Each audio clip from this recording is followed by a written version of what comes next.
Serahkan majlis kepada moderator jemputan. Encik Muhammad Nur Hamdan bin Rosli dipersilakan.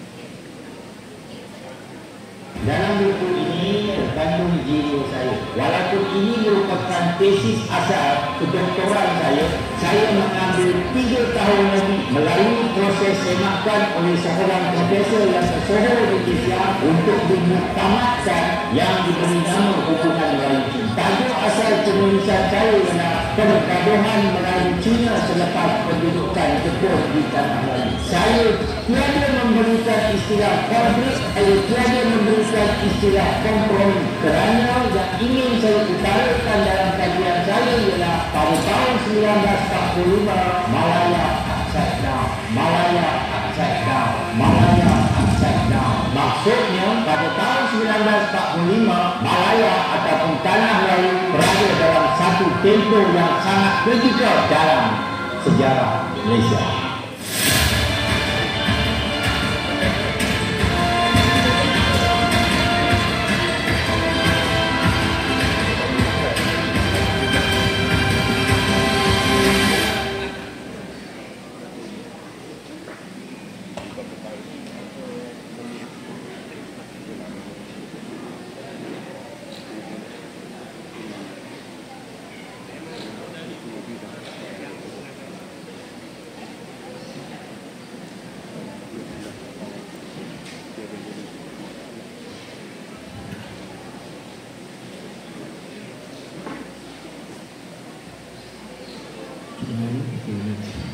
Bismillahirrahmanirrahim. Alhamdulillahirabbil alamin. Wassalatu wassalamu ala asyrafil anbiya wal mursalin wa ala alihi wa sahbihi ajma'in. Assalamualaikum warahmatullahi wabarakatuh dan salam sejahtera. Ya. Baik, pertama sekali bersyukur kita kepada Allah Subhanahu wa taala kerana dengan limpah kurnia dapatlah kita berkumpul dalam Dewan Ibn Sina pada hari ini.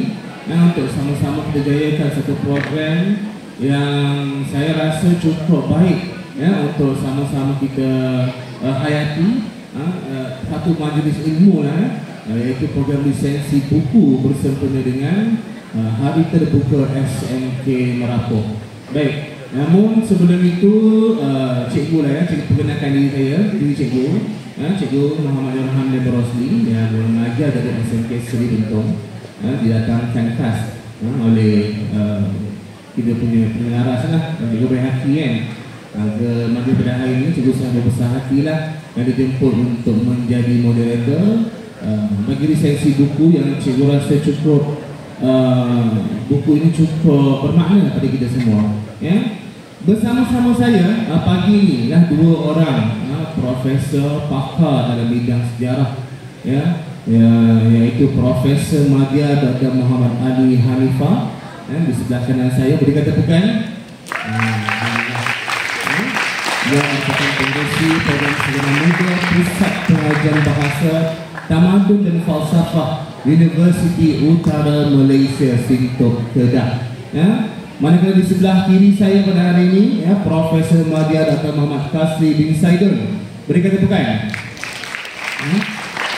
Pusat Pengajian Pendidikan juga daripada Universiti Utara Malaysia, jauh dia datangkan dari utara ke negeri Pahang ni di SMK Merapu ni. Jadi kita bersyukurlah kepada Allah Subhanahu Wa Taala. Baik, namun sebelum kita bedah ataupun berbincang, bercerita tentang buku kita pada hari ini, saya minta Profesor Prof untuk sedikit memperkenalkan diri, latar belakang, apa bidang yang Prof buat sekarang. Persilakan. Bismillahirrahmanirrahim. Assalamualaikum warahmatullahi wabarakatuh. Salam sejahtera, salam Malaysia Madani. Sahabat saya, pengurusi majlis, moderator bertugas. Kepada tuan rumah, terima kasih di atas undangan dan anak-anak pelajar yang dikasihi sekalian. Saya merupakan seorang sekarang bertugas sebagai seorang pendidik di Universiti Utara Malaysia dan mempunyai latar belakang dalam bidang pendidikan di sekolah dan juga di IPT, dan bidang kepakaran saya adalah sejarah pra-kemerdekaan, khususnya ketika zaman pendudukan Jepun dan juga hubungan Melayu-Cina. Dan penyelidikan terkini yang sedang saya usahakan adalah mengenai hubungan Melayu-Cina di Bekor, Kuala Kangsar, Perak. Terima kasih. Terima kasih, Prof. Baik, kita nak berkenal-kenal pula dengan Prof di sebelah kiri saya, Prof Mahdia Dr. Muhammad Kasri bin Said. Boleh Prof kenalkan diri sikit? Assalamualaikum tuan dan puan, anak pelajar yang lain. Saya macam juga Prof Ali berkhidmat sebelah pejabat tadi dekat UUM. Saya sudah sampai ke penghujung lah untuk perkhidmatan. Ada setahun saja lagi. Bidang saya lebih kepada keselamatan, darurat, komunis dan juga sosial.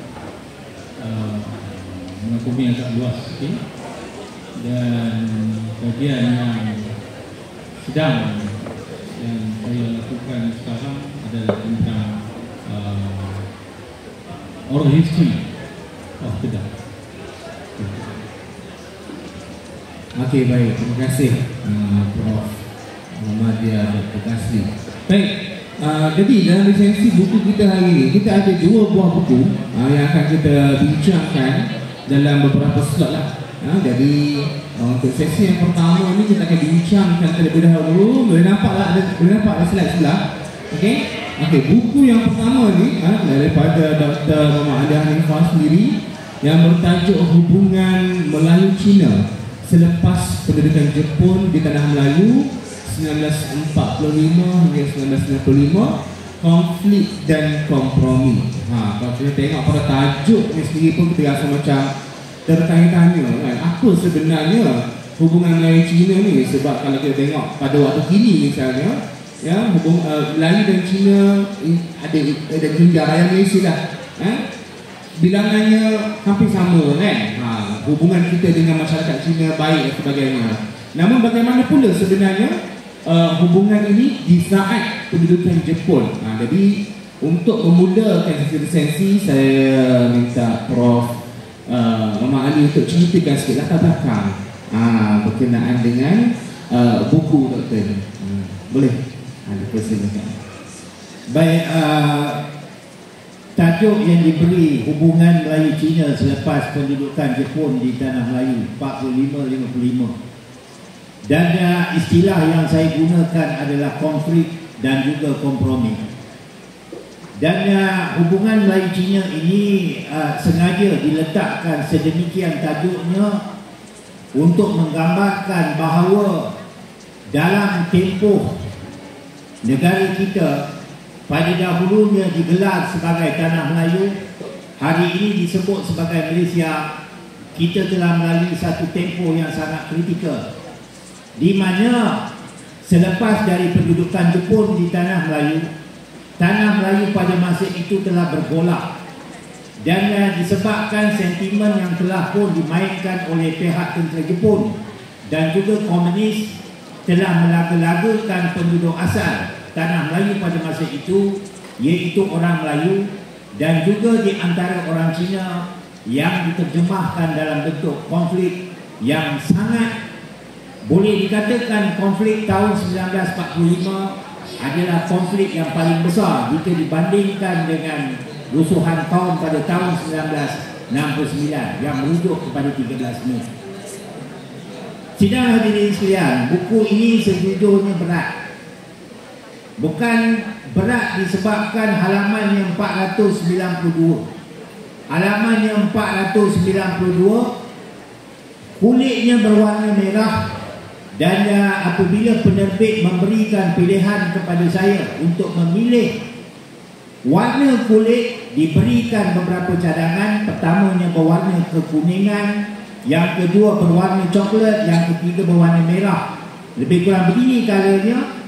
dan saya memilih warna merah kerana saya ingin menggambarkan bahawa dalam proses negara mencapai kemerdekaan kita telah melalui satu evolusi, satu proses yang sangat panjang.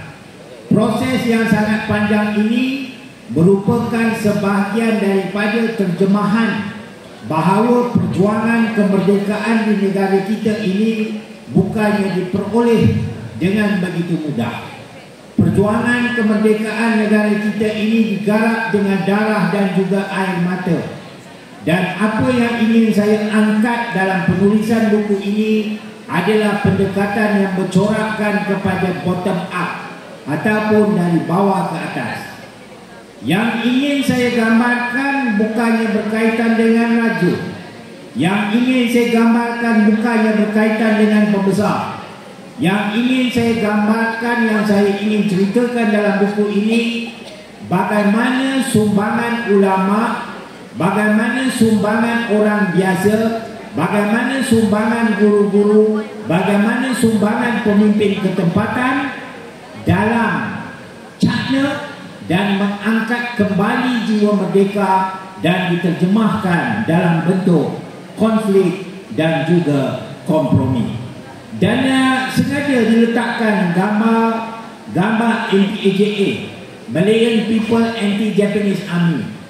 Gambar MPAJA yang saya akan terangkan nanti barangkali sekiranya mempunyai ruang masa, bagaimana cabang dari MPAJA ataupun Three Stars Army bintang 3 keluar dari hutan Malaya dan melakukan kekacauan. Satu yang menarik mengenai buku saya, baru kulit, bicaranya kulit saja. Satu yang menarik tentang buku saya ialah saya ingin menceritakan keseluruhan konflik yang berlaku di Tanah Melayu antara tahun 1945 hingga ke tahun 1955. Oleh yang demikian, penelitian saya ini dilakukan bukan saja di negeri Pahang, di Johor, di Kuala Pilah, di Perak, hatta saya juga menyentuh mengenai Merapu di halaman 207. Terima kasih. Okey, baik. Baru cerita pasal kulit sahaja. Panjang lebar nak ceritakan oleh Prof. Ali. Nak cerita kepada kita betapa don't just a book but discover lah. Kan, orang kata kan. Tengok pada muka depan itu sebenarnya menggambarkan apa yang akan kita peroleh dalam buku ini sendiri. Baik, saya dimaklumkan, saya melihat sedikit sebanyak buku ini ada 9 bab. Ya, jadi bila sebut sahaja tentang hubungan Melayu Cina ni semasa selepas pendudukan Jepun, kita semua maklum, ya, negara kita sebelum merdeka dijajah oleh British, kemudian Jepun, kemudian British balik, kemudian baru kita capai kemerdekaan. Jadi sebenarnya kita tanya, ya, bagaimana sebenarnya hubungan masyarakat Melayu dan Cina ni sebelum kedatangan Jepun itu sendiri. Boleh Prof terangkan? Baik, saya kira boleh bergerak ke slide saya yang seterusnya. Boleh? Dengan izin. Boleh ke? Okey, baik. Okey. Buku saya telah strukturkan sebanyak 9 bab. Dan ini merupakan pecahan bab 1 hingga 3, kemudian bab 4 hingga 8. Dalam bab yang pertama, kalau kita merujuk kepada buku saya, saya catatkan di sini bahawa bagaimana bermulanya sejarah kemajemukan kaum. Sejarah kemajemukan kaum di Tanah Melayu. Bagaimana bermulanya keadaan kehidupan orang Melayu. Bagaimana asal usul bangsa Melayu itu sendiri, kesantunan orang Melayu itu sendiri, dan akhirnya kita menerima sahabat-sahabat kita dari negara seperti India dan juga China. Saya suka merujuk kepada elemen tempatan yang wujud di Kuala Lipis. Kalau tuan-tuan dan puan-puan berada di kawasan Bukit Betung, contohnya, barangkali tuan-tuan dan puan-puan akan melihat mengenai keturunan Tok Linggu. Asal usulnya. kalau tuan-tuan dan puan-puan berada di kawasan, tak salah saya, lebih kurang di Pagar Sasa, tuan-tuan dan puan-puan akan melihat keturunan Tok Dusun ataupun Tok Dusun. Kalau tuan-tuan dan puan-puan berada di kawasan Merapu misal kata, tuan-tuan akan melihat bagaimana peranan dan pentingnya kedatangan orang-orang Muslim dari Yunan yang masuk sampai ke Sungai Tembeling, kemudian beranak pinak sampai ke Merapu, dan kita melihat itulah dia orang Melayu. Orang Melayu dengan budaya merantau. Merantau itu adalah suatu yang sangat sinonim dengan orang Melayu itu sendiri.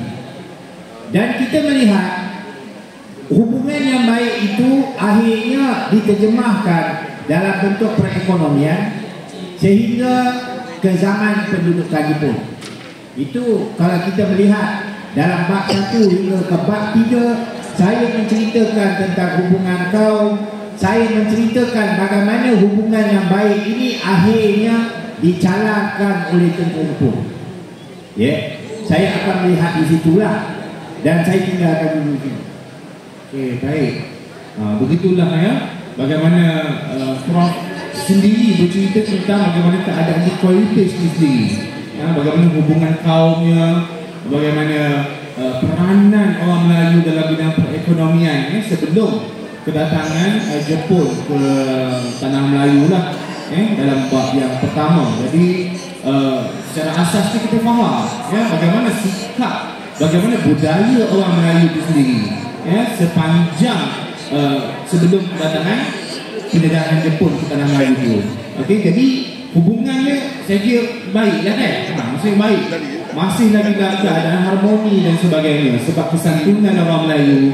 Dan Jepun datang ibarat lah menyuntik satu virus lah, katakan virus lah kepada masyarakat, sehingga mencetuskan isu-isu dan konflik antara kaum yang ada di negara kita.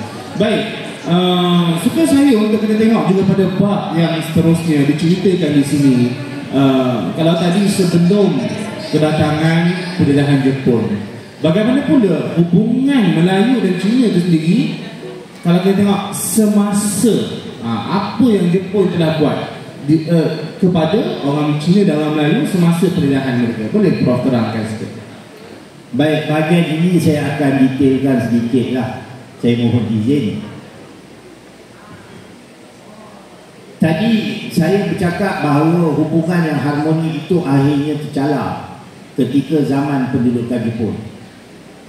Dan kalau saya merujuk, bila saya bercakap pada pagi ini, saya akan cuba buat berkaitan dengan apa yang ada di Kuala Lumpur.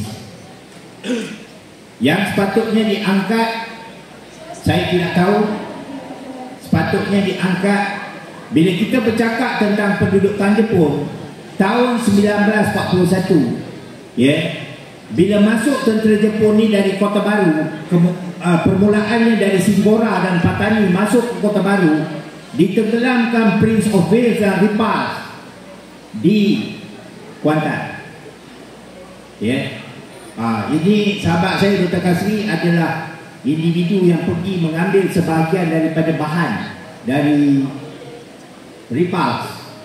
Beliau adalah mantan pengarah museum, ambil serpihan daripada Repulse, bawa ke UUM. Dan kita melihat tentera Jepun ini bergerak sampai ke Kuala Lumpur.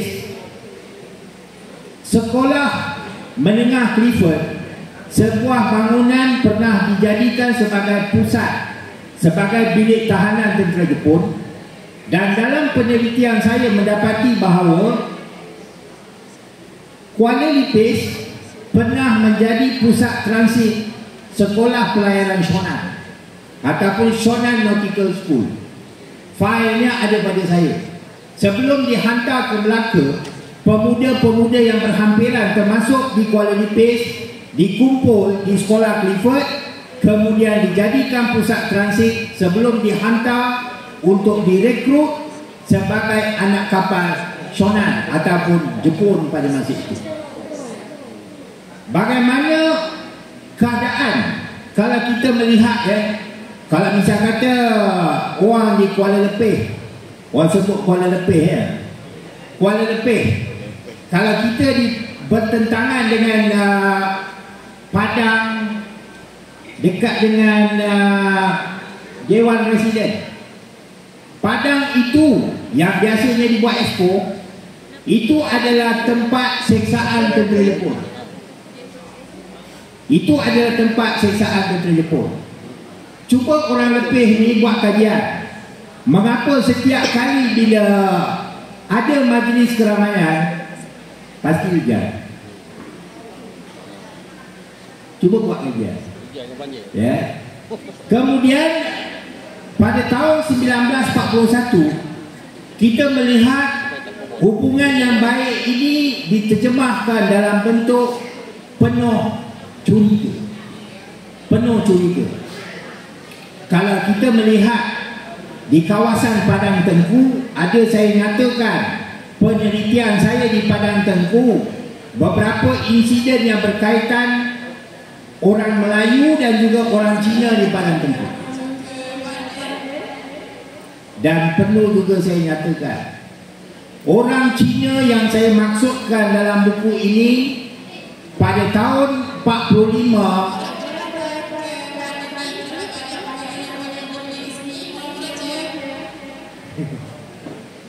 mengganggu sikit, aku boleh.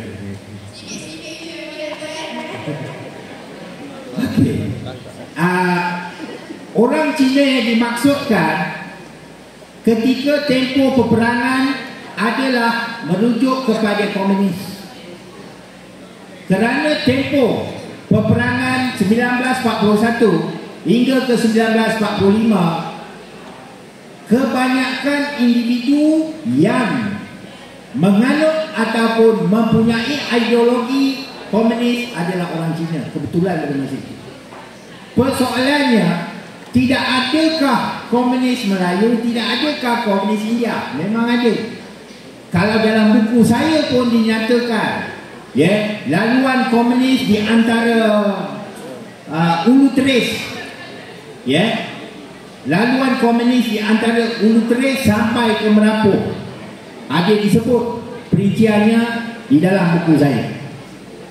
Akhirnya kita melihat hubungan di antara orang Melayu dan orang Cina ini diterjemahkan dalam bentuk prasangka, dalam bentuk rasa tidak puas hati. Saya ingin nyatakan dan saya sebut dalam buku saya satu insiden yang pernah berlaku di Padang Tengku, Padang Tengku, Kuala Lipis. Dan saya turun ke lapangan dan saya bertemu dengan informer, dan informer menyatakan bahawa hubungan yang sangat kritikal diterjemahkan di Padang Tengku sehingga individu yang menganuti ataupun mempunyai ideologi komunis tidak mahu melayan orang Melayu dalam keadaan yang adil dalam bentuk perekonomian, maksudnya perniagaan. Ada banyak perkara yang ingin saya jelaskan. Saya berhenti dulu setakat itu. Okey, baik. Panjang lebar. Bagaimana dengan adanya ideologi komunis tadi sebenarnya telah mengganggu hubungan antara Melayu dan Cina. Malah disebut tadi di Padang, saya ni, saya kira ni baru kali kedua kot saya datang ke sini. Di Padang apa? Dekat Lipis kan, menjadi tempat penyiasaan Jepun kepada orang Cina dan orang Melayu. Jadi kita nak pergi go detail lagi, lebih dalam lagi. Apakah bentuk ataupun orang kata kekejaman lah, kekejaman mereka yang menganut fahaman komunis ini sehingga mencetuskan konflik antara hubungan sesama kaum di tanah Melayu pada ketika itu. Jadi namun kita kan sudah maklum kekejaman komunis banyak cerita dalam filem kan. Tapi hari ini kita datangkan khas nak tahu lebih detail lagi apa sebenarnya komunis buat. Boleh? Saya berikan sedikit saja.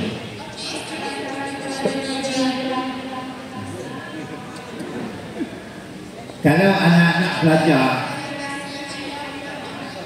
dan audien pada hari ini tidak dapat mengambil iktibar apa yang saya sebut. Maksudnya kita ini masih mempunyai elemen kebutaan terhadap sejarah tanah air. Dalam konteks di Johor, bila Jepun menyerah kalah 15 September 1945, keluar tentera bintang 3 dari hutan melakukan kezaliman. Apa bentuk kezaliman? Dalam konteks di Johor, orang Melayu ditangkap, disembelih. Al-Quran dijadikan sebagai pengesat najis.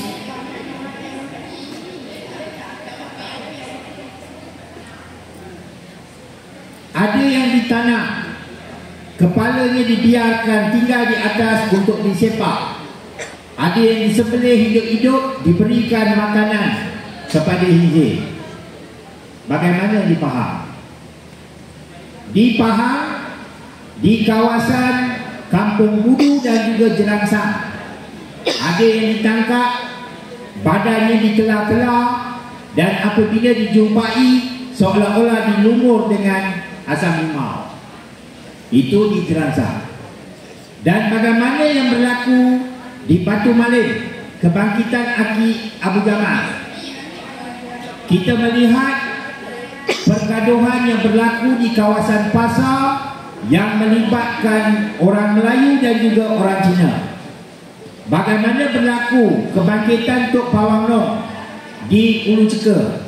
Bagaimana berlaku kebangkitan di Batu Kikir, di Sungai Manik dan juga di Kampung Beko? Semuanya dinyatakan di dalam buku ini.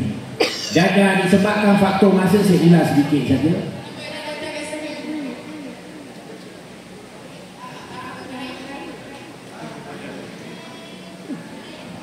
Okey.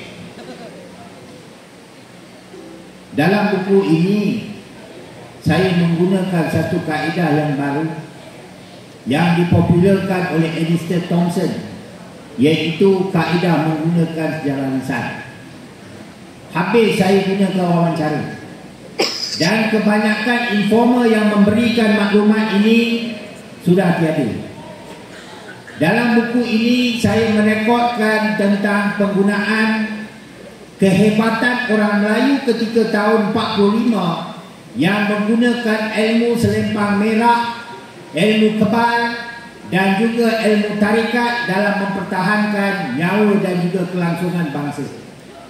Oleh yang demikian, dalam kajian saya ini saya menggunakan 83 wawancara bersama dengan informer terpilih.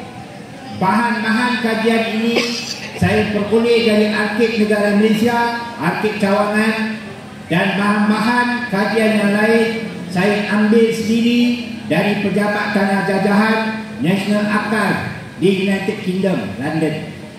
Bahan-bahan yang saya tulis ini adalah menggunakan dokumen primer dan juga sekunder. Ya. Siapakah yang harus memiliki buku ini? Ya, yang harus memiliki buku ini adalah pelajar sekolah, individu yang berminat. Buku ini agak mahal, harganya RM50. Pada hari ini promosi dari penerbit UUM RM40 saja. Ada 8 naskah saja, ya, kerana telah habis. Dan sekiranya mahu kena tempah. Dan saya ingin nyatakan bahawa buku ini sangat penting, dan saya ucapkan banyak terima kasih kepada SNK Orang Kaya Haji yang telah memiliki 10 naskah buku saya dan diletakkan di pusat sumber. Ceritanya mengenai quality base yang saya kira kalau saya cerita, kebanyakan orang Lipis pun kemungkinannya tidak tahu.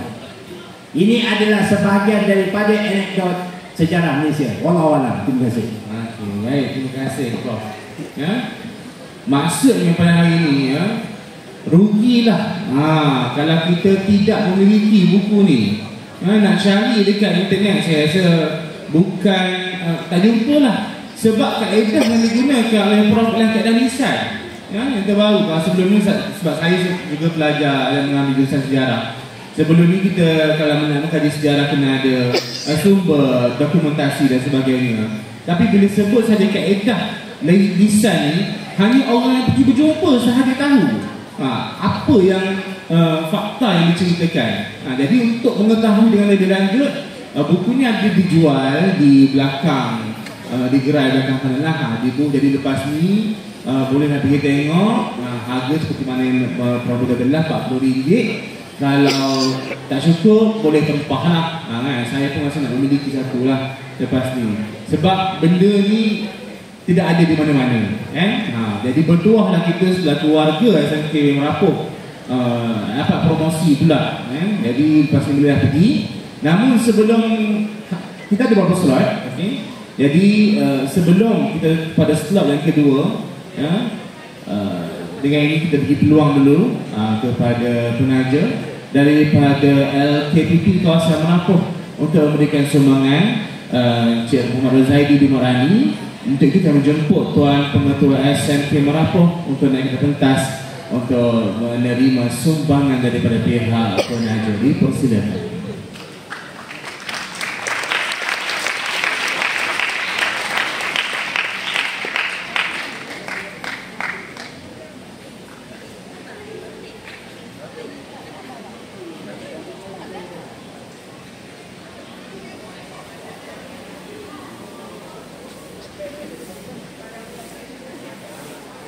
Terima kasih kepada pihak penaja. Kalau tak ada penaja-penaja ni, saya kira tak meriah Madahan hari terbuka ni. Sejujurnya lah, kalau saya sebagai seorang cikgu, ini kali pertama saya datang satu hari terbuka sekolah yang menjemput komuniti luar sekali. Kat luar tu dah macam pasal malam lah. Jadi terima kasih kepada penaja-penaja daripada LKPP kawasan Merapoh di atas kesediaan untuk memberikan sumbangan dan tajaan bagi memeriahkan lagi program Hari Terbuka SMK Merapoh. Baik, sebelum kita ke slot yang kedua, kita boleh berhenti rehat seketika dan sama-samalah kita hayati persembahan sewan tradisional dan juga persembahan tarian pelanduk. Dalam pelanduk ni faham je ada, kan? Negeri lain tak ada. Berikan tepukan yang gemuruh.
Okey, sebelum kami nak menari ini, saya nak awak semua berikan tepukan yang gemuruh.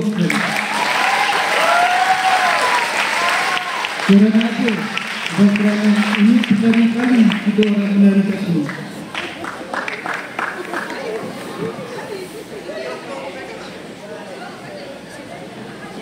Wah, elokkan sikit.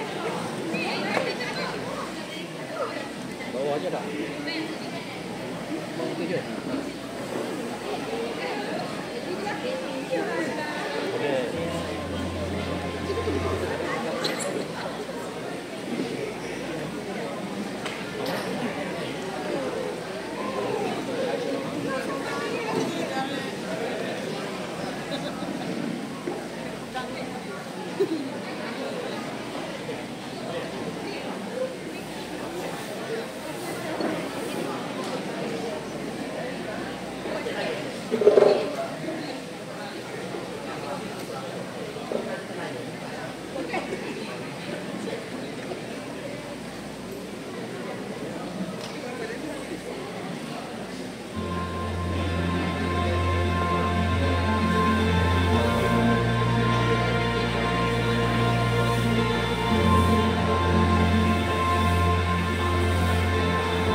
Oke, terima kasih atas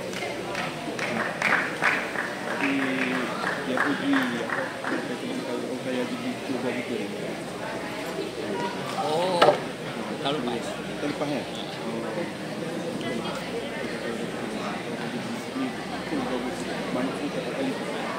Saya belum, tapi saya hadir banyak juga.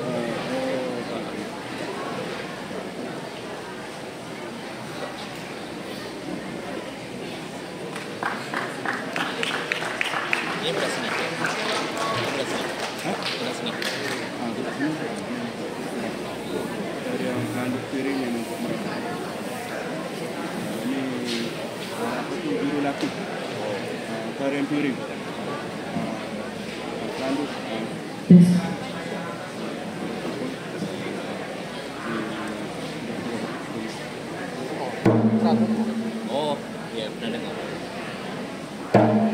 pernah sebut.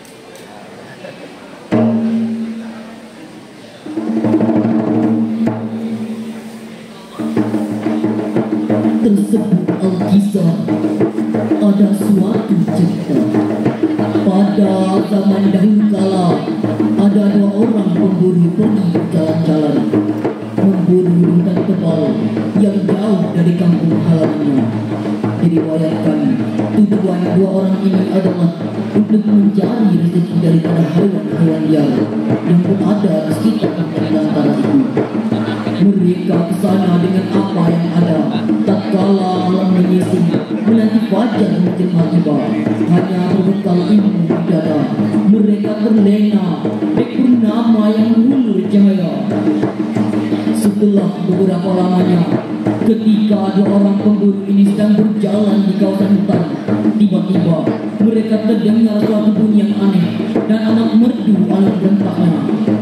Mereka berdua terus berjalan dengan hati-hati dan coba mengintai ke arah bunyi yang ganjil itu. Terasa semakin dekat, semakin kuat bunyinya.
Mereka terdapat beberapa ekor pelanduk yang datang kemari dalam keadaan terpinga-pinga, meloncat dan menari-nari mengikuti bunyi paluan itu. Bukan kepalang, kami kaku, tergamam melihatnya. Pelanduk itu berasa seronok menari. Setelah lamanya, pelanduk itu tidak semakin letih dan lelah. Akhirnya, ia tewas rebah pingsan. Maka terlintas di ruang pikiran, apakah lagi yang harus kami lakukan? Pelanduk yang lain tidak semakin gembira, walaupun sesekali hatinya ditemani rasa gundah gulana. Kemudiannya, salah seorang sahabat memberi ranting dan bermacam-macam daun, lalu digunakannya kertas itu kepada sang pelanduk yang lemah, dan dibaca isi bayi yang berbunyi, "Hei belakang dalam bulan, cenderung yang cawang, pada leher badan kedua silih berganti. Pulangkan seluruh tercincin ke lillah yang puja."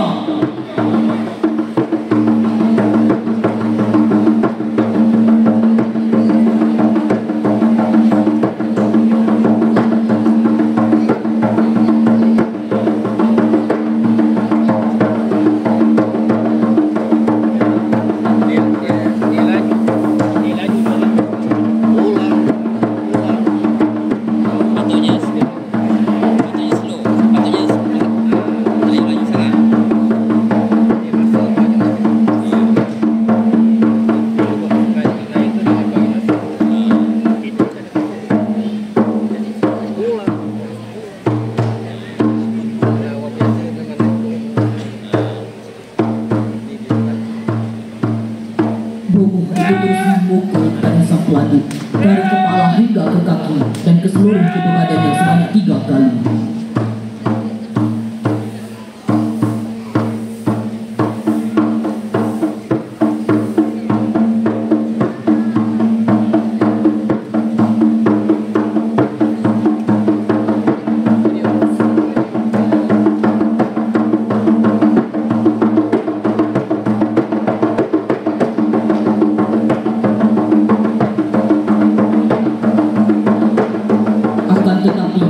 Pelanduk itu tidak patah semangat. Ia bangkit semula dan terus menari seperti pada mula kalanya. Ia bergalak gembira dengan alpanya, seolah-olah merasakan di dunia ini hanya miliknya. Namun setelah beberapa lamanya, sang pelanduk itu pun rebah dan pingsan semula. Tanpa membuang masa, kami berdua pun terus menangkap dengan sedaya kudratnya yang ada. Begitulah kisah nyata dari pelanduk yang menjadi kisah bualan dan kenang-kenangan untuk warisan turun-temurun hingga ke hari ini. Sekian, terima kasih.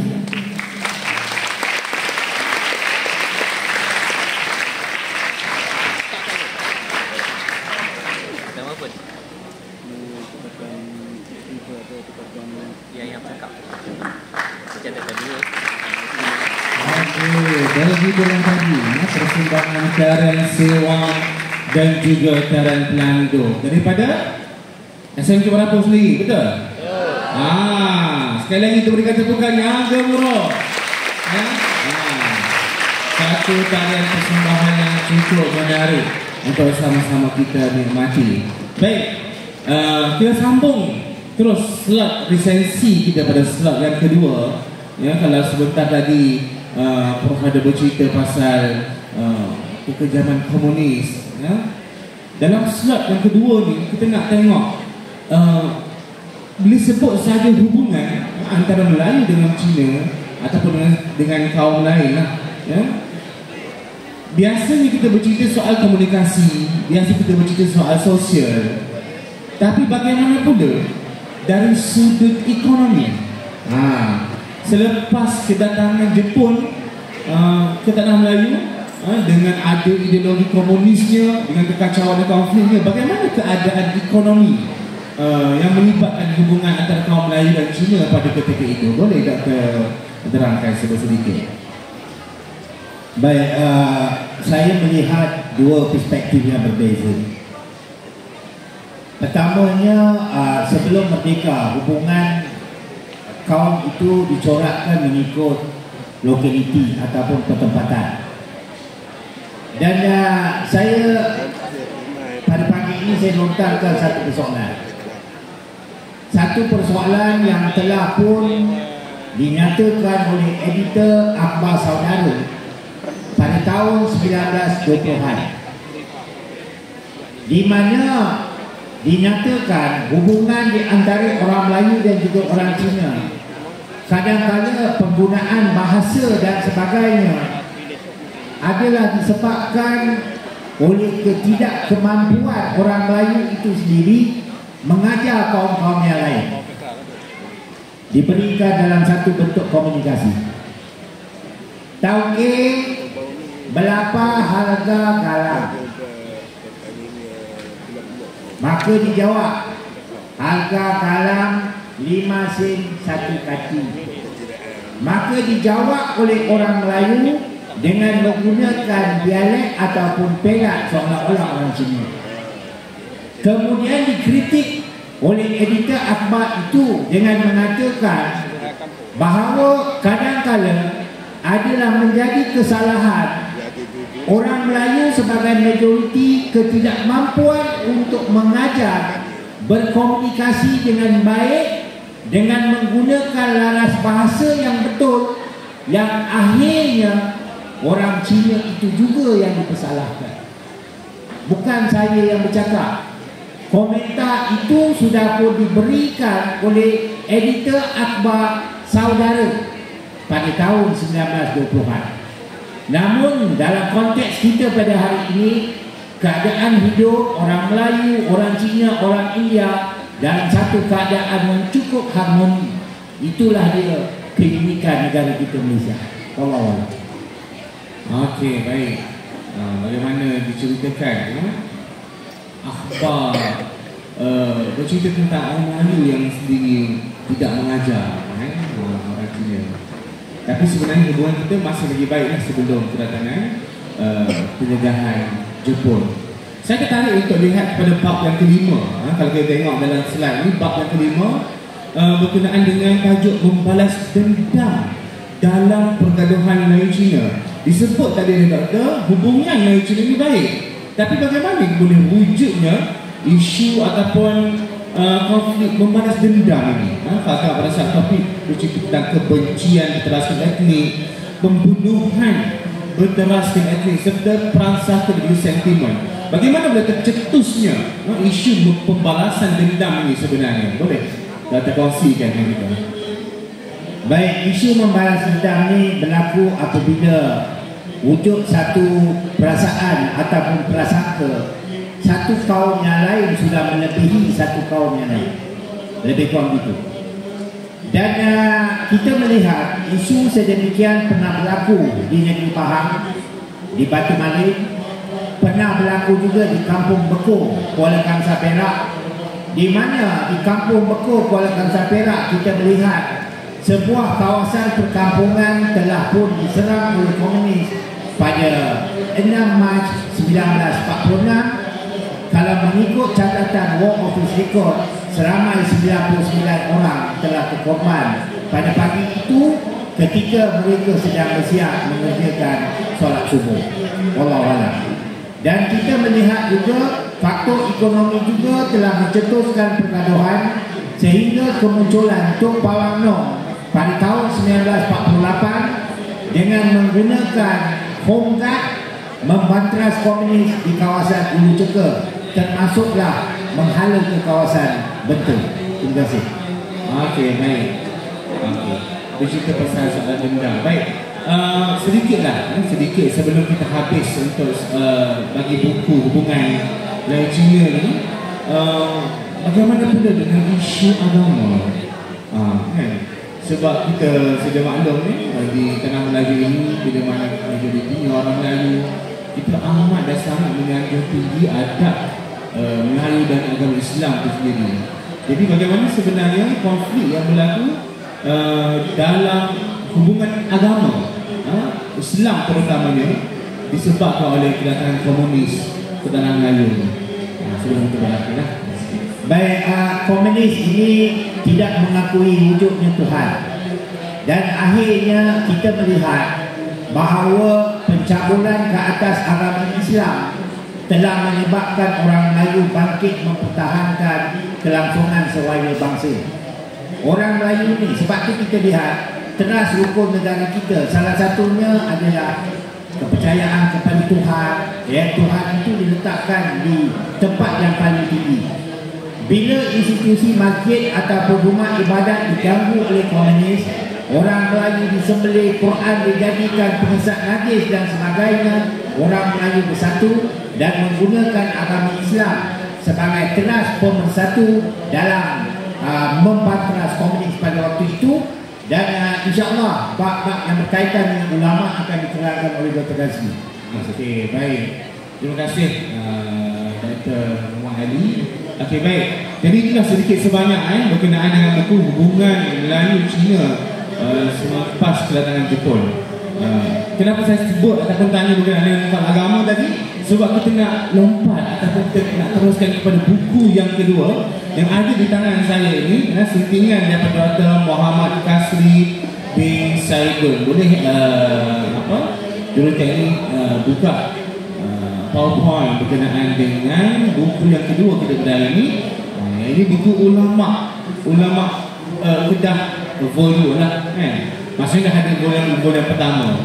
Okey. Jadi nak tanya sikit kepada doktor sedikit latar belakang berkenaan dengan buku ulama Kedah ni, tentang apa dan kenapa buku ini sangat penting untuk kita miliki. Boleh tak? Assalamualaikum warahmatullahi wabarakatuh. Tuan-tuan dan puan-puan, saya rasa resensi buku saya ni setengah jam saja. Sebabnya saya nampak audiens pun dah tak ada. Saya lebih suka bersembang dengan small crowd daripada big crowd. Jadi kalau dah sikit, saya rasa dalam setengah jam memadai. Baik, yang pertama, kenapa saya angkat buku ini? Ada dua keadaan yang berlaku di Tanah Melayu dan di kebanyakan Southeast Asia. Yang pertama, orang Melayu dia begitu patuh dan taat kepada dua elemen. Satu, royal. Yang kedua, ulama. Macam mana dia jahat sekalipun, macam mana dia menentang sekalipun, dua institusi ini jarang dilanggar. Kerana melanggar institusi ini sudah melanggar prinsip Melayu yang ada pada dia.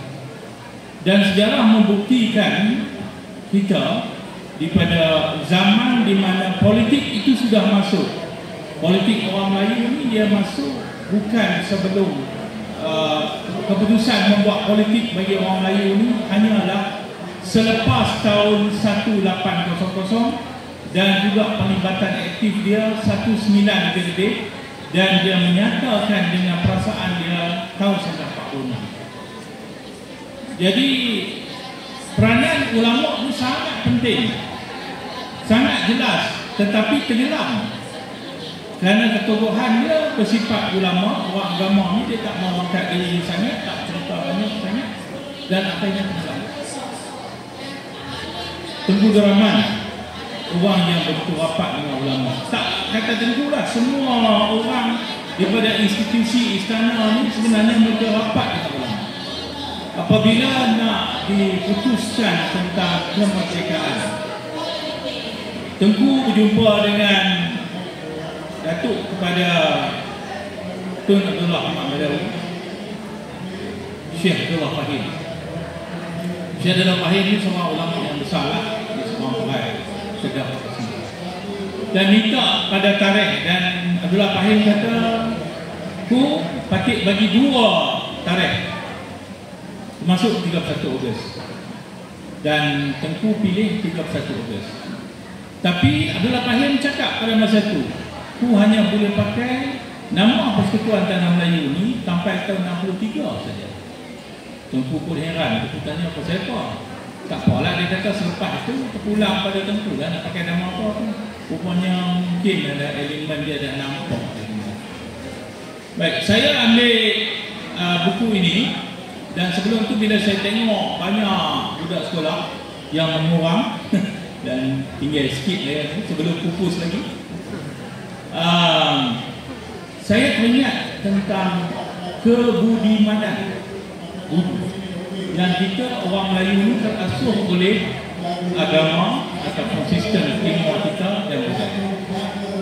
Satu ketika saya pergi ambil bahan dekat Melbourne untuk masa buat PhD. Bila ambil bahan dengan Melbourne tu, daripada rumah tempat saya duduk tu, saya naik tram tu pusing badan Melbourne, dan setiap kali saya balik ambil bahan tu lewat petang, musim sejuk. Dan bila saya sampai di satu tempat, ada seorang orang tua kedai.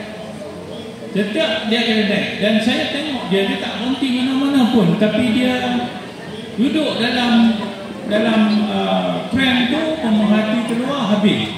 Hingga satu hari saya naik dulu dan dia duduk sebelah saya, and dia cakap, dia kata, okay, I will come to you a few times. Berapa kali dah saya tengok dia. So saya tanya dia, what are you doing? Dia kata, I'm a pensioner. Dia pensioner. Lepas tu dia beritahu lah, dia duduk kat sini. Bila lalu tram lalu kat rumah dia, dia tunjuk, my house is over there area. Lepas tu saya tanya dia, you ada anak tak? Dia kata dia ada 2 orang anak. Satu duduk di Australia, di Melbourne. Satu lagi duduk di Hong Kong, perempuan kahwin. So saya tanya dia, mana dia anak yang duduk dekat Melbourne ni? Dia perhati tu, saya masih ingat musim tu dekat malam dah, musim sejuk, dia gelap awal. Dia perhati tu, dia tengok luar tu, dia kata, this must be living around here, dia kata. Tapi dia tak tahu di mana. So saya tanya dia, bila dia jumpa, anak dia akan datang membawa dia ke pejabat pension dan ambil pension, itu saja. Dan dia tanya saya, macam mana? Saya kata saya duduk dengan saya jaga mak saya, dia umur 80 tahun lebih, tak sihat. Lepas tu dia perhati saya dengan satu macam, seolah-olah dia menyatakan bahawa elemen kasih sayang yang ada pada kita begitu besar nilainya, yang ada pada mereka untuk paksi yang sebegitu. The moral of the story, budak-budak sekolah ni yang ada ni, dan saya pun nak pension. Whatever happened to you and your parent, don't you ever send your parent ke rumah orang tua. Selagi you boleh bela, you bela. Bela orang tua ni, saya pun tahu, saya bela orang tua banyak kainahnya. Satu hari saya akan tua, anak pula saya kata bela. ayam banyak tanya. So ini biografi ulama Kedah. Ulama Kedah ni macam-macam, ulama di Pahang pun ada, di Kelantan pun ada. Tapi sengaja saya fokuskan, ini buku lama sebenarnya. Bila Dr. Ali kata bawa lah buku yang menang award negara baru ni tentang Tunku Salahuddin, tapi saya rasa saya lebih suka bawa buku ulama ni kerana saya melihat kesesuaian tempat. Baik, antara yang saya nak senarai ulama ni ada 9 ulama. Mungkin sebahagian daripada ulama ni budak-budak sekolah tak tahu. Cikgu-cikgu, tuan-tuan semua mungkin kenal. Okey, yang pertama Haji Tuan Guru Haji Ahmad Rubat, Haji Umar Saleh. Haji Umar Saleh ni adalah bapa kepada Datuk Wira Afiquddin Umar, Timbalan Menteri Kewangan kita ni. Kemudian Haji Wan Saleh, Haji Ahmad Tuan, Haji Yahya Duni, antara orang kuat PAS di Kedah masa tu. Haji Abdullah Nasution, Syekh Tajuddin, Datuk Mursyid Diraja, Syekh Zakaria Awam Musa, bukan Besar, sorry, dan Syekh Nikmat Yusof. Mungkin ada orang yang mengaji agama tahu tentang mereka ni dan ada kitab yang ditulis oleh mereka ni. Okay, next. Boleh. Baik, saya katakan sisipan slide saya ni half an hour saja. Mungkin lebih sikit kalau ada soalan daripada moderator. Tak ada, kita rasa memadai. Baik, yang pertama bila kita bercakap tentang Tuan Guru Haji Umar, saya ambil dulu hari Tuan Guru Haji Umar. Kalau tuan-tuan tengok dalam buku saya, orangnya kacak, hebat, tinggi. Kalau tuan-tuan rajin buka TV 2 atau NTV 7 tak salah, ada cerita tentang Pak Mah Haji Umar. Itu adalah Tuan Guru Haji Umar. Tuan Haji Umar dia ni adalah murid Tok Kenali. Murid Tok Kenali berulang ke Kelantan, mari berguru dengan Tok Kenali. Dan di Kedah, di kawasan Pendang, ada satu lagi Tuan Guru arwah semua dah. Nama dia Tuan Guru Haji Aziz Pendang. Haji Aziz ni sangat terkenal. Saya pun masa muda-muda pernah jumpa dia. Tapi bukan jumpa untuk ilmu sangat. Itu lama muda, maklum. Jadi mereka ni berguru dengan Tok Kenali, baik dengan Tok Kenali, rapat Tok Kenali, sampai satu hari dikatakan Tok Kenali ajak mereka makan. Sisa makanan yang sisa maksudnya kalau kita makan roti ke apa semua, dry food lah, dia bagi kepada Tok Guru Haji Aziz. Nak jadikan keberkatan ilmu dan keberkatan watak guru ni, Tok Haji Aziz ni seorang yang terkenal dalam bidang penyampaian ilmu, doa, apa semua, sangat terkenal di Kedah. Jadi bagi Tuan Guru Haji Umar ni, Tuan Guru Haji Aziz ni rendah sikit. Tuan Guru Haji Umar ni seorang yang tinggi sasa. Jadi bila Tuan Guru Haji Umar, dia bagikan kain basahan. Tuan dulu bila dia pergi Telaga tu ada kain basahan, dia jemur kain tu, habis mengaji dia bagi kain basahan tu dekat Tuan Guru Haji Umar, souvenir lah. Dan bila balik Tuan Guru Haji Umar ni satu Tuan Guru yang begitu pendekar. Dia boleh buka gelanggang silat, dia boleh menguasai orang untuk menentang komunis, dia boleh mengajar persilatan, dia boleh buka pondok. Kehebatan Tuan Guru Haji Umar ni. Dan semasa berlaku darurat, saya ingat hampir semua keadaan ini berlaku. Saya 35 tahun dulu pernah bekerja dalam kawasan hutan dekat Gua Musang. Saya naik motor Honda Petak tu, meredas kawasan ni, kawasan depan ni. Tapi bila dah 35 tahun, saya cari balik tempat ni, saya dah tak tahu lah. Begitu banyak berubah. Hingga saya ingat satu ketika, saya daripada Jengkal 3 berhenti di bawah satu rumah orang dekat Padang Tengku. Saya ingat rumah dia bertiang tinggi, rumah pattern Pahang, dalam hujan saya berlindung motor di rumah ni masuk gitu ya, hujan. Lepas tu dia jemput saya naik ke rumah dia minum kopi. Orang dia sederhana umur. Kemudian saya naik motor pula hampir malam dah. Ada satu, mungkin orang lama tahu, ada satu kedai makan dekat Jalan Lama. Saya dah tak tahu Jalan Lama Jalan Baru. Dan saya berhenti di situ dalam kesejukan, basah lokoh habis. Saya menumpang di satu surau yang di belakang dia ada restoran tempat bas berhenti. Budak tu dia cakap layan dalam bahasa Kelantan, walaupun saya tak boleh kecik lah kata belah mana pun, tapi dia kata apa yang sejuk amat apa. Amat bagi ni tutu. Tilam tutu ni untuk saya selimut. Dan saya sentiasa mengenang betapa baiknya dia.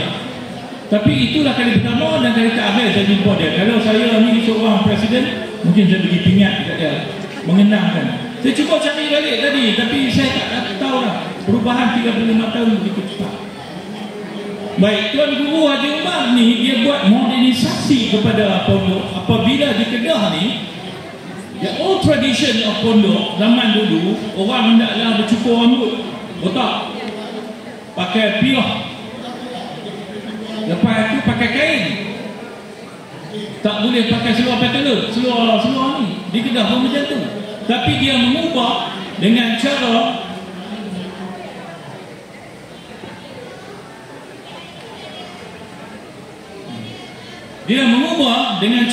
yang pertama ada PJ, ada physical education. Budak-budak pondok boleh pergi main bola lah, apa semua lah. Terkejut budak pondok, Tok Guru benarkan macam tu, tapi tak pakai seluar pendek lah. Yang kedua, belajar bahasa Inggeris sikit-sikit. Yang ketiga, ada sistem yang boleh pakai seluar panjang, baju putih, seluar putih. Dan baju putih, seluar putih ni kekal kemudian di Kedah dengan imej sekolah Arab. Dan dia masuk dalam politik hingga dia berjaya menjadi seorang wakil rakyat. Datuk Afiquddin, kebetulan kami satu kampung, bercerita dekat saya. Dia kata bapa dia hanya meninggalkan kepada dia betapa ulama tidak mencari peluang langsung. Ada satu kereta Peugeot 404 buruk yang tak ada bayar, satu Michelin type Robinson, itu saja. Tapi alhamdulillah anak-anak dia, tuan-tuan tahu semua keturunan Haji Umar ni hebat. Masuk asma Haji Umar kata semua Datuk Profesor. Itu politik. Baik, yang tokoh yang kedua, saya bila buat research tentang ahli ulama ni, kesukaran kita adalah mendengar cerita mereka yang tanpa di tokoh tambah. Kerana orang kita version tokoh tambah ni cukup. Yang kedua, melihat kalau nak datang pada mulut dia sendiri, orang putih kata from the mouth of the horse, memang susah. Kerana ahli ulama ni dia tak cerita pun. Walaupun dia buat kebaktian yang tinggi pun, dia kata dia tak cerita. Ataupun bila kita cerita dengan dia, dia pusing cerita lain. Okay. Tuan Guru Haji Saleh ni tak dapat gambar sampai ke sudah. Dan pada masa itu ada satu konsep atau doktrin kepercayaan mereka bahawa mereka tak suka ada foto live yang ada pada mereka. Mereka menolak. Even nak melukis gambar pun mereka tak mahu. Baik, Tuan Guru Haji Wan Saleh ni ada lagi pondok dia, tapi dah tak berfungsi sebagai pondok. Dia ni satu ulama yang menarik kerana dia boleh baca majalah Times. Dia boleh baca Orang Putih kerana dia belajar di sekolah Inggeris sekejap sebelum dia berubah ke sekolah agama. Kemudian dia ada satu sifat yang cerita-cerita yang menarik tentang dia, betapa dia terlalu menjaga aturan hidup dan pekerjaan.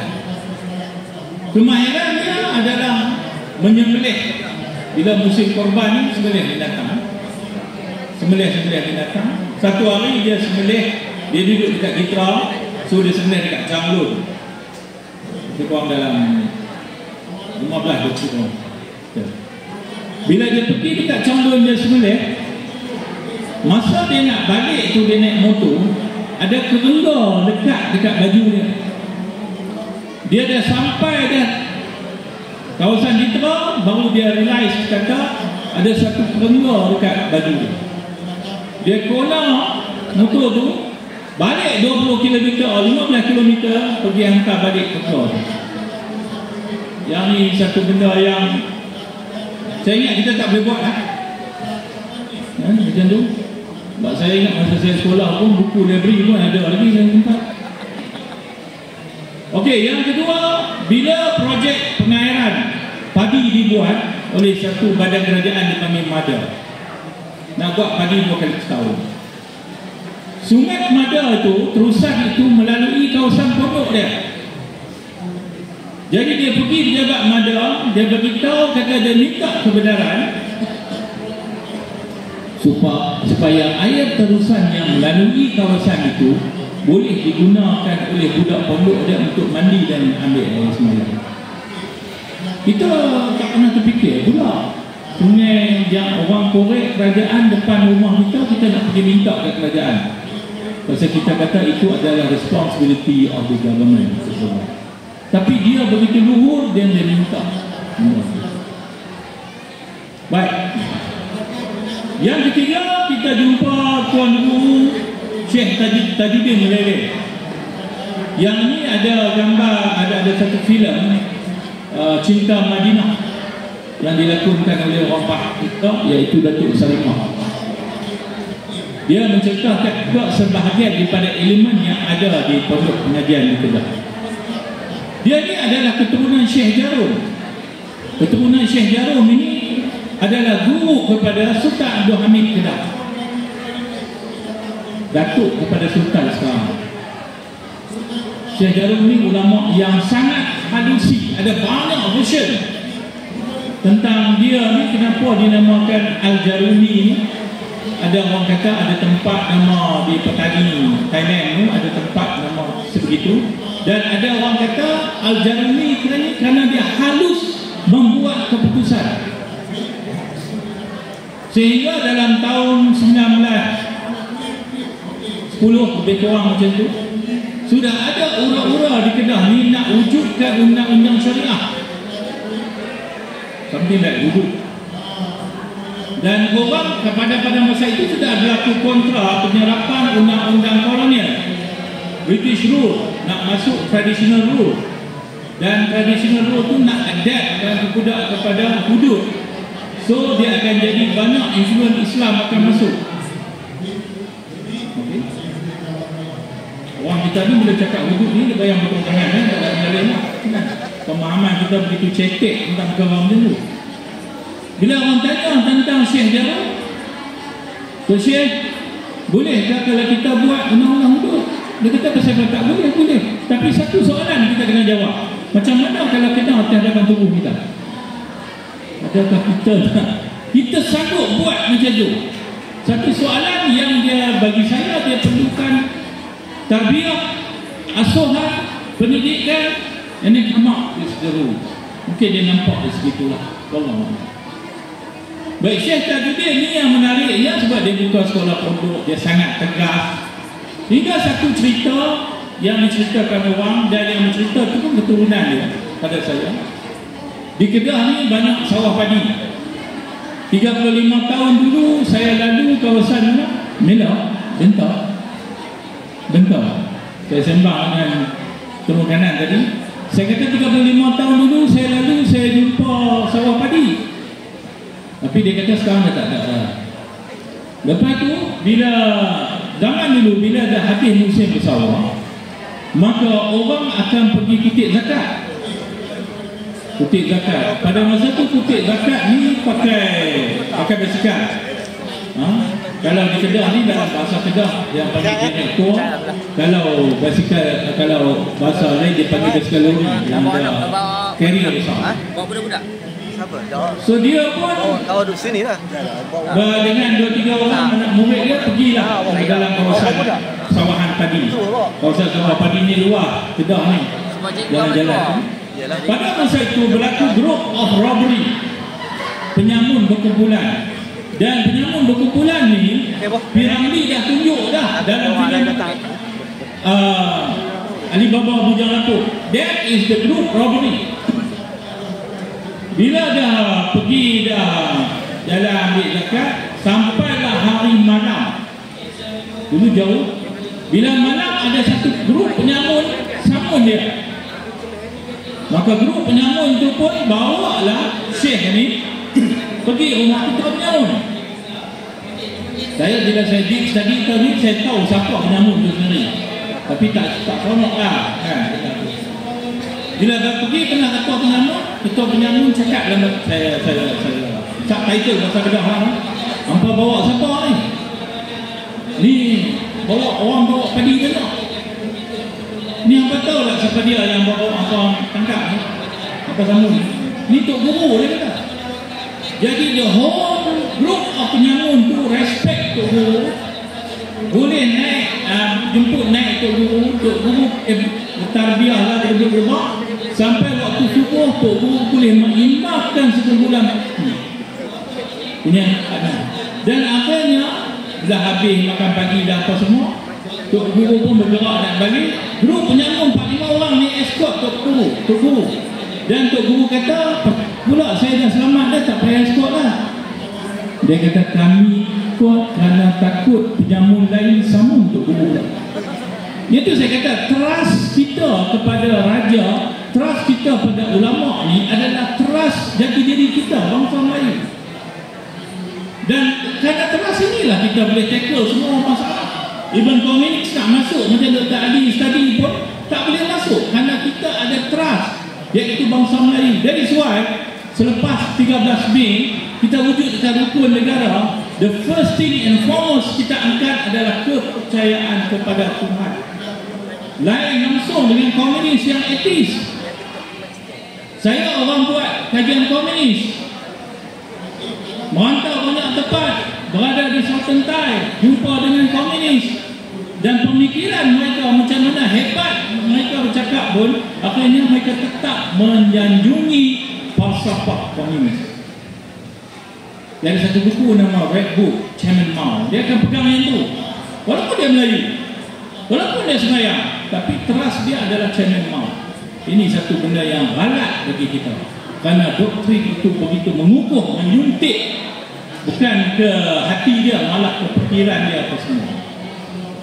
Okey, ini kemudian kita ada seorang guru, Ustaz Nikmat Yusof.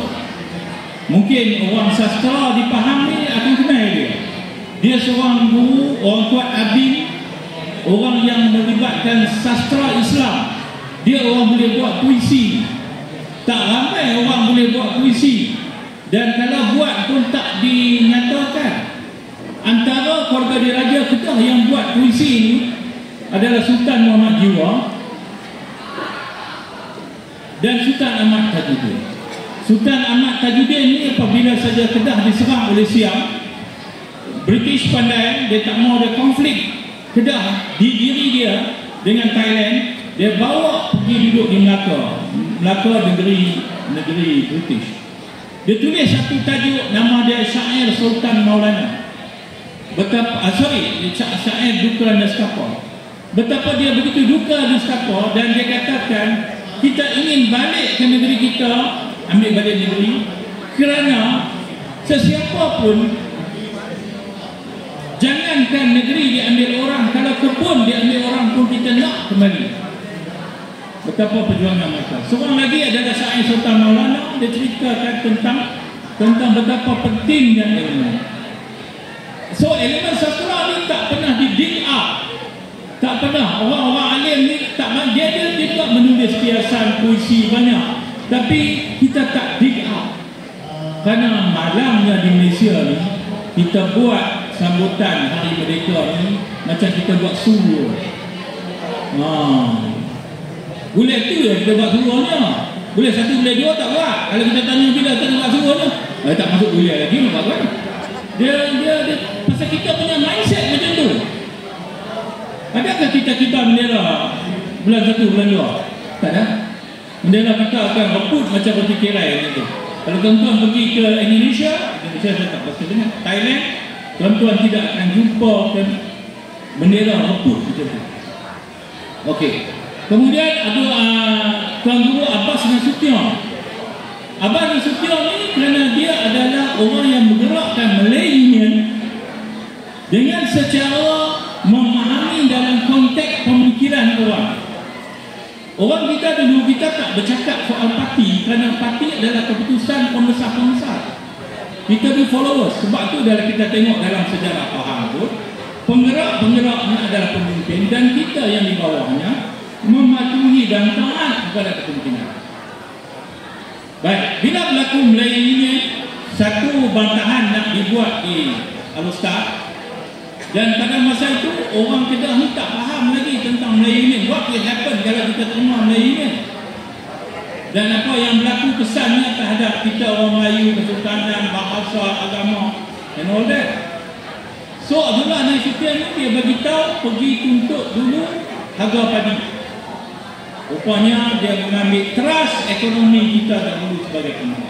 Kemudian baru kita.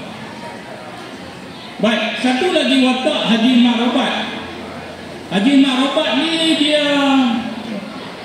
dia menarik sikit, tapi banyak yang lisan dan penulisan tu pun daripada orang yang dapat daripada sumber lisan.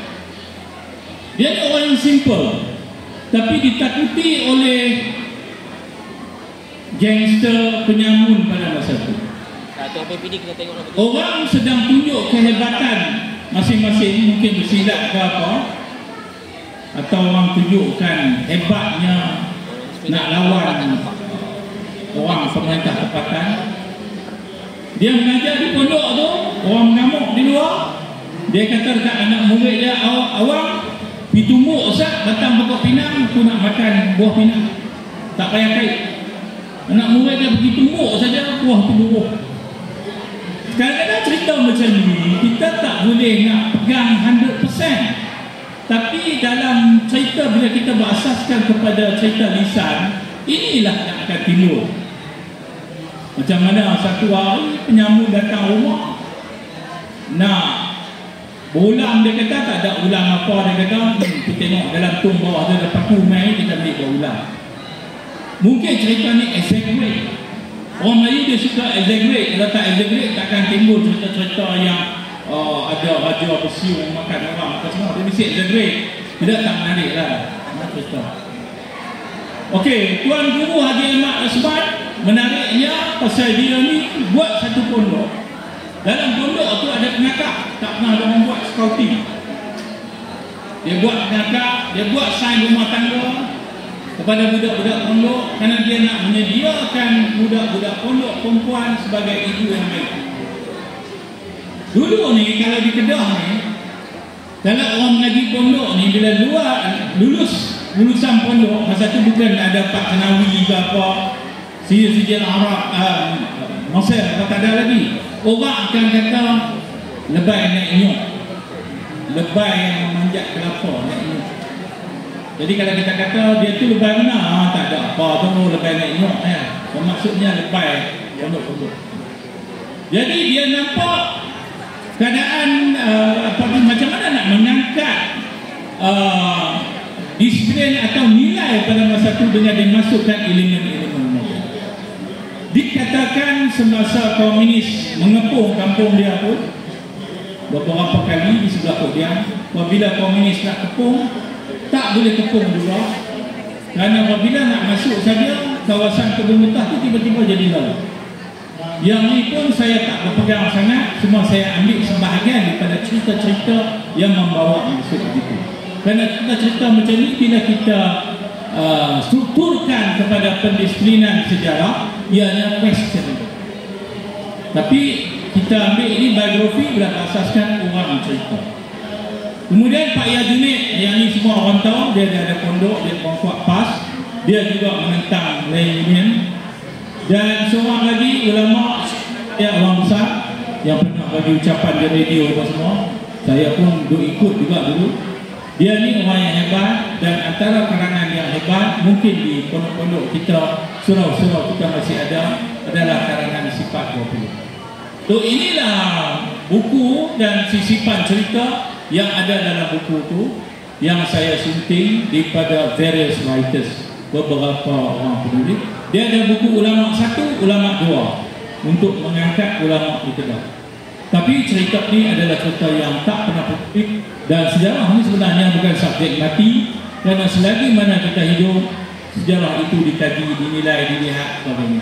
Termasuk juga yang cerita baru-baru ni dengan berbagai sumber, cerita tentang Kedah, cerita tentang Pahang, cerita tentang macam-macam cerita yang mana kalau nak mengesahkan dia mesti ada satu pendisiplinan berdasarkan pendisiplinan penyelidikan sejarah. Ya, apa ni, yang itu sajalah. Saya sudahi dengan pantun Gunung Tahan Cantik Pandangan, halaman si Burung Merak, jasa ulama kepahat kenangan bukan dilayak emaskan. Itu saja. Okey, boleh nak tepukan pada presentasi yang hebat kita pasal ulama Kedah. Baik, saya kira kita sudah berakhir sesi-sesi. Namun sebelum itu buku ni juga ada dijual di belakang dengan harga berapa tuan? RM13. Pun wajar untuk kita miliki lah, ya. Dan bercerita tentang ulama-ulama di Kedah ni, saya teringat di belah leluhur lah, macam keluarga saya lah. Mungkin saya boleh tanya kepada Dr. lepas ni lah secara personal berkenaan dengan seorang ulama daripada Kedah ni. Okey, baik. Dengan itu sebelum kita berakhir, ya, saksikan persembahan seterusnya, iaitu persembahan ukulele. Dengan itu saya sudahi dengan wabillahi taufiq wal hidayah. Assalamualaikum warahmatullahi wabarakatuh.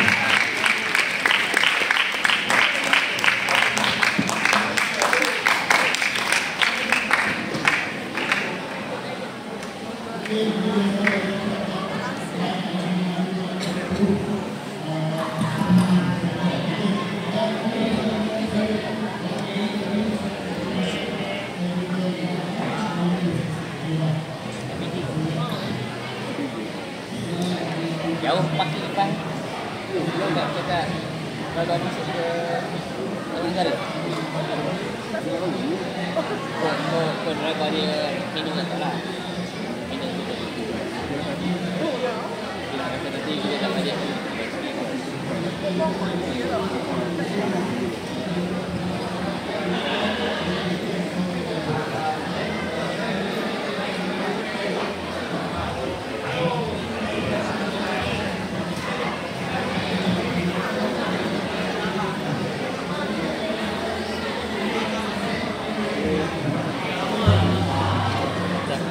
Okey, terima kasih. Baik, terima kasih. Ya, itu orang kaya ni. Yang di situ tadi ya. Terima kasih. Okey.